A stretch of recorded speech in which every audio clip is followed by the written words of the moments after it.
surat pinangan. Tapi kalau mendengar ceramah Abdul Somad, semua jamaah sudah tahu. Tausiah akan berakhir 60 menit. Sesuai yang tertulis di botol 600 ml. 45 menit tausiah dan menjawab pertanyaan. Mudah-mudahan pertanyaannya nggak menjebak. Jebakan Batman. Assalamualaikum Tas. Singkat aja. Ustaz bahasa Persia, artinya orang yang tahu segala perkara. Itulah ustaz. Saya tak tahu segalanya. Maka saya hanya menjawab yang saya tahu. Karena diskon, Tas. Setan yang kita hadapi apakah selalu seusia dengan kita? Atau setan yang ada sejak Nabi Adam sudah pengalaman ribuan tahun?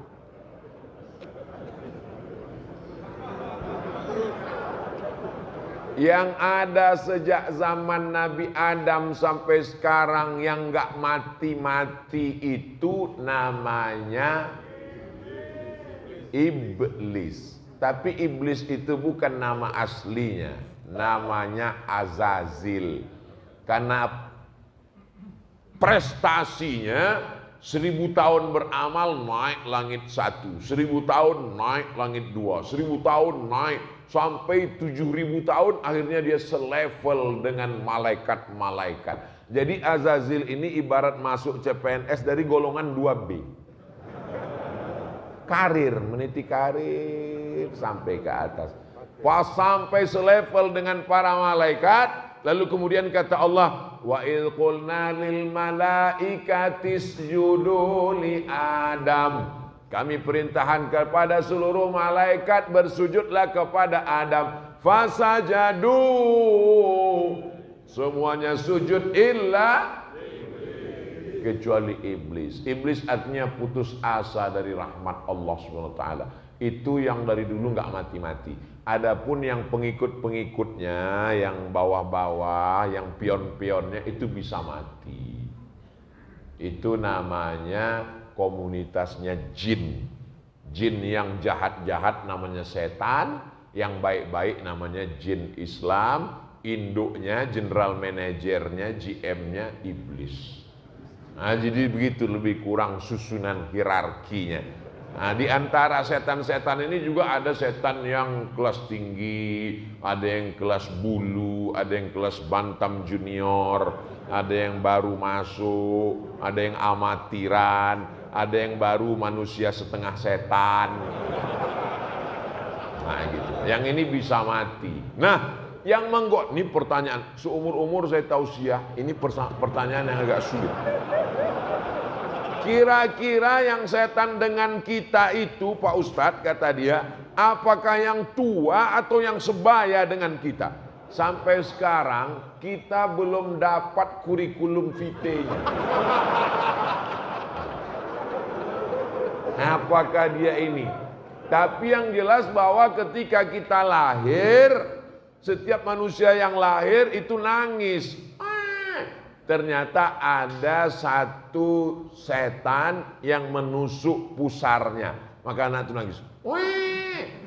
Maka Sayyidina Hasan dan Husain dibacakan Nabi doa, "U'izukuma bikalimatillahi tammati min kulli syaitani wa hammati wa min kulli ainil lammah." Yang hafal bacakan itu. "U'izukuma bikalimatillahi tammati min kulli syaitani wa hammati wa min kulli ainil lammah." Karena dia terus menyertai anak itu sampai remaja, sampai dewasa. Orang yang selalu bersama disebut dengan qarin. Maka setan yang selalu bersama dia itu disebut dengan jin qarin. Mana tahu nanti Ustaz Abdul Somad meninggal, tiba-tiba ada orang di Taman Yasmin yang kerasukan, pas dibacakan ruqyah, Allahu la ilaha illa huwal hayyul qayyum.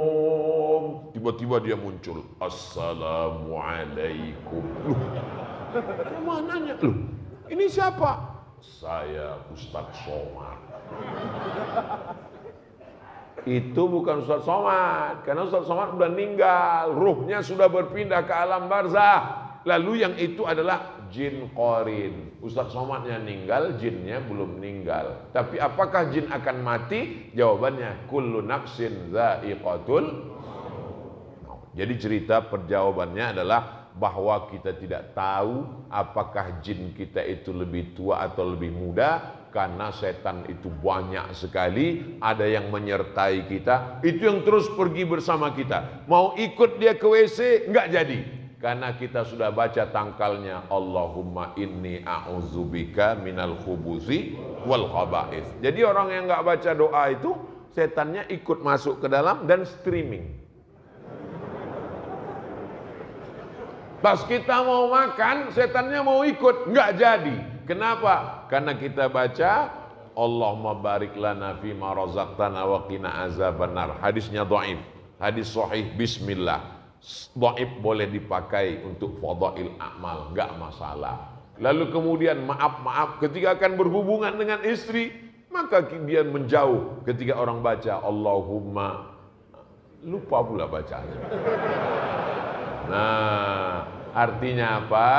Supaya kita diselamatkan. Artinya kita hanya disuruh berdoa minta perlindungan, tidak disuruh mencari tahu kira-kira setannya jenis kelaminnya laki-laki, perempuan, apa LGBT, apa dia asli atau impor. Nah itu tidak.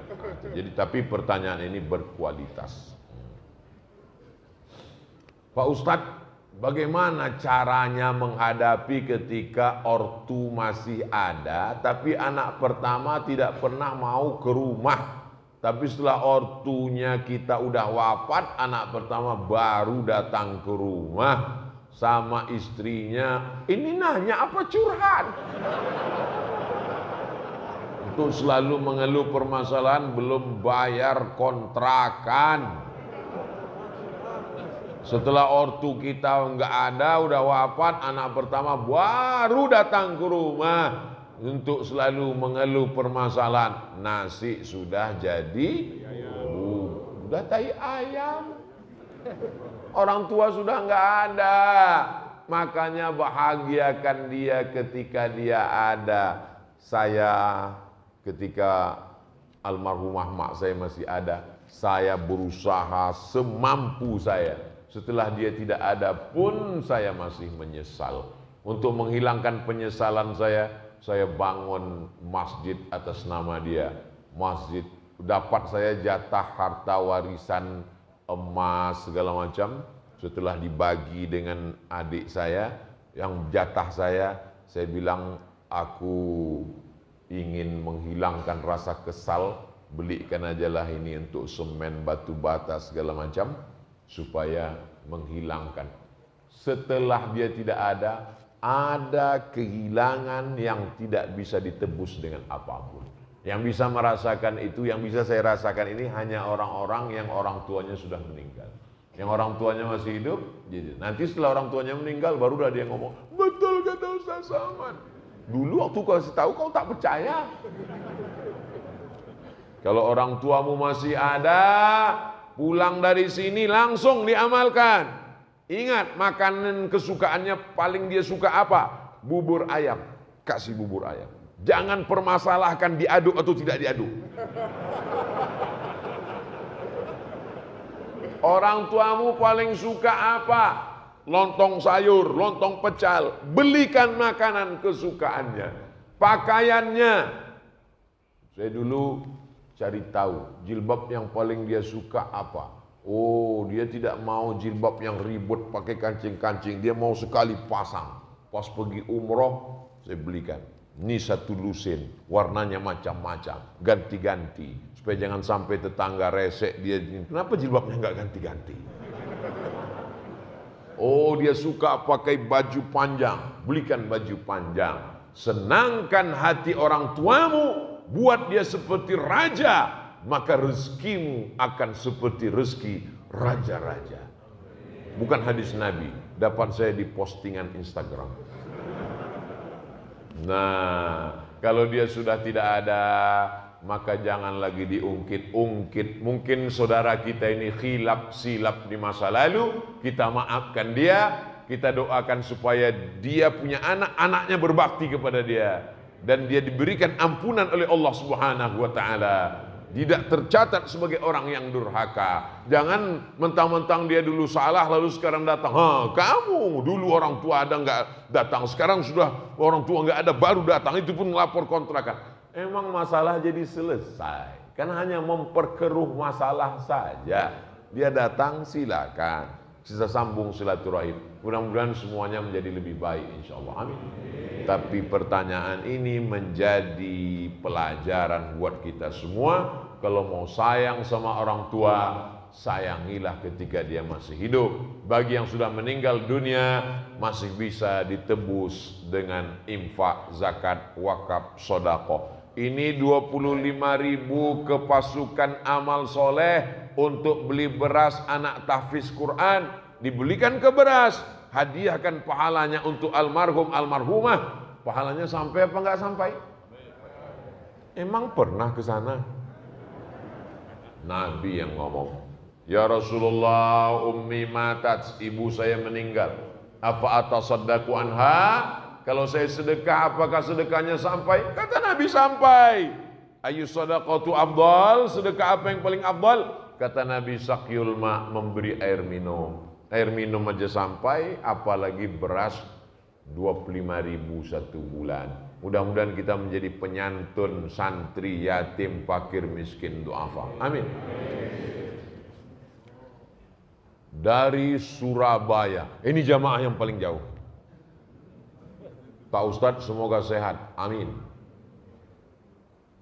Selalu mohon doa dari Pak Ustadz supaya ibu saya tercinta atas nama Ibu Sunarti sehat dari penyakit katarak. Soalnya beliau tidak bisa melihat.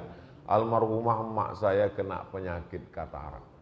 Saya bawa ke rumah sakit Ibnu Sina, dikupas. Ada seperti lendir, ditutup beberapa hari, habis itu sehat kembali. Ada beberapa makanan yang perlu dihindari, saya tak ingat, coba tanya dokter. Lalu kemudian kita jaga kita. Jadi tentang masalah membawa ke rumah sakit, bawa. Saya sendiri dulu membawa ke rumah sakit, periksa sakit tulang belakang, periksa mata, supaya kita tidak menyesal. Jangan sampai setelah meninggal kita ke rumah sakit baru, oh andai dulu ku bawa. Tak ada gunanya lagi. Kertas terakhir.